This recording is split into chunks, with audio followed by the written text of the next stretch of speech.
4 दिन हो गए हैं मैं नागपुर आई हूँ। मैं 6 विधानसभा कवर कर चुकी हूँ। हर जगहों पे जाओ, महिला हो, युवा हो, बुजुर्ग हो, हर एक के मुंह में विकास ठाकरे के सिवा दूसरा नाम ही मैंने नहीं देखा। जिस तरीके से युवा बेरोजगार हुए हैं, महिलाओं के ऊपर अत्याचार हो रहे हैं, आज महंगाई इस तरीके से बढ़ी है, जहाँ जाओ लोगों में उद्रेक है। कल मैंने रैली निकाली, लोग आकर मिल रहे थे और कह रहे थे कि ताई इस बार विकास ठाकरे, इस बार कांग्रेस ही।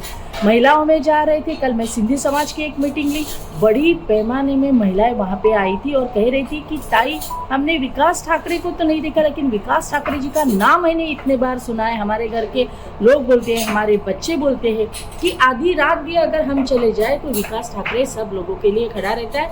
फिर वो दीन हो, दलित हो, महिला हो, किस जात से हो, किस पात से हो, वो कभी नहीं देखते। और ये हमारा खुद का भी एक्सपीरियंस है। कोई भी रहो, हम विकास ठाकरे जी को कभी भी बात करते हैं तो विकास ठाकरे जी 24 घंटे लोगों के लिए खड़े रहते। जब हम यहाँ आए थे और हम बम्बई थे, लोग कह रहे थे कि गडकरी जी को कोई नहीं हरा सकता। हमें भी बड़ा आश्चर्य हुआ कि ऐसा कौन सा नेता है कि जिसको कोई नहीं हरा सकता। जब हम यहाँ आए, महिलाओं के बीच गए, इतनी बड़ी समस्या है महिलाओं की, ये तो देश में सबको सर्वश्रुत मालूम है। योग के अंदर भी इतना करंट है, अंदर करंट इतना है, लोगों के अंदर इतनी ये हो गई है भाजपा के विरोध में। लोग खुद आकर कह रहे हैं कि हमें कांग्रेस को और विकास ठाकरे को ही जिताना है।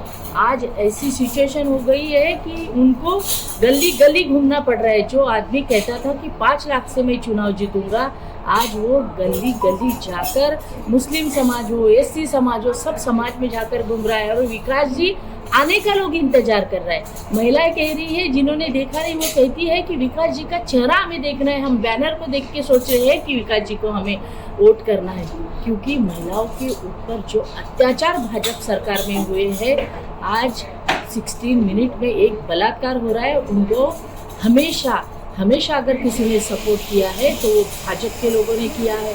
जो ब्रजभूषण हो, बहुत सारे लोग हैं जिनको हम यहाँ पे यानी लिस्ट अगर पढ़े तो लिस्ट कम गिर जाएंगी। इन्होंने कभी भी महिलाओं का सम्मान किया ही नहीं था। राहुल जी ने न्याय यात्रा निकाली थी, इनको अंदर से बहुत डर लगा था, क्योंकि भाजपा का हर एक नेता राहुल जी से डरता है, हर एक नेता। मोदी जी भी डरते हैं राहुल जी से। जब न्याय यात्रा शुरू की थी, इतने अटैक किए थे, लेकिन कुछ नहीं कर पाए। राहुल जी ने जो न्याय यात्रा निकाली थी, ये योग के लिए निकाली थी, नारी के लिए निकाली थी, क्योंकि महिलाओं के ऊपर जो अत्याचार हो रहे वो कोई रोक सकता है तो राहुल जी रोक सकते हैं। महिलाओं ने जब उनके हाथों में हाथ दिया था, इन लोगों ने कहा था कि राहुल जी महिलाओं का हाथ में लेते। देखो, ये संस्कृति है महाराष्ट्र की नहीं, ये इंडिया की संस्कृति है कि हमारे यहाँ आज भी हमारी जब शादी हो जाती है, हम पति के सिवा किसके तरफ देखते नहीं, हमारी संस्कृति है। लेकिन उनके पति के सामने अगर राहुल जी का कोई हाथ में लेता था तो हमारी महिलाएं भी, और उनके पति के सामने। क्यों? क्योंकि उन्हें मालूम है कि इस देश को, इस महिला को कोई बचा सकता है तो ये मेरा भाई है, ये मेरा बच्चा है। लेकिन ये भी इनसे देखा नहीं गया, क्योंकि इनका कल्चर ही गंदा है। इनके पास नीच नेता है, बलात्कारी नेता है, उनको सपोर्ट करते हैं।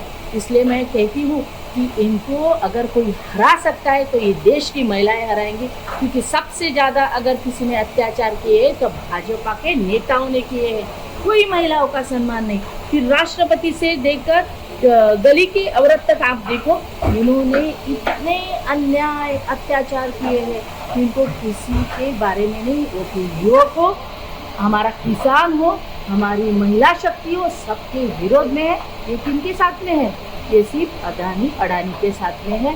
और ये लोगों को समझ चुका है कितना अंडर करंट है। देखिए, जिस दिन चुनाव का रिजल्ट लगेगा ना, तो यहाँ चमत्कार हो जाएगा, सबकी आंखें चकाचौंध हो जाएगी। इतने भारी वोटों से विकास ठाकरे चुनाव जीतेंगे, और उसमें सबसे ज्यादा वोट किसका होगा? तो हमारे महिलाओं का। लेटेस्ट अपडेट्स के लिए पावर ऑफ वन न्यूज को फॉलो कीजिए।